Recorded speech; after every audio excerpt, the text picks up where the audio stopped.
চাচা এখানে বোম্বে মরিচ নিয়ে আসছে, হালি 10 টাকা করে, বড় বড় সাইজ। এপাশে বিভিন্ন ফ্রেশ শাকসবজি ফুলকপি নিয়ে আসছে।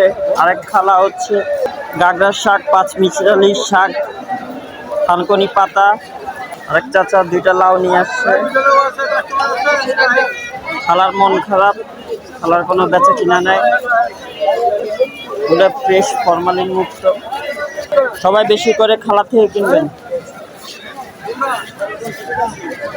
এপাশে দেখি কি আরেক খালা ফ্রেশ বড়ই নিয়ে আসছে গাছে, বিভিন্ন শাক নিয়ে এসে। খালার বেচা কিনা খুবই ভালো। ওই পাশে দেখি আরেকজন খালা আসছে, খালা আজকে কি নিয়ে আসছে।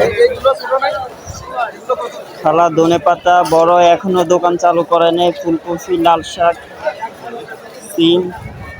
বেশি করে খালাদের থেকে কিনবেন। বাইতুল আজমত জামে মসজিদের সামনে আসলে খালাদেরকে পাবেন। খালারা এই যে পাশে বসে থাকে, বসে বিক্রি করে। সবাই খালাদের থেকে বেশি করে কিনবেন, ওনারা অনেক কষ্ট করে।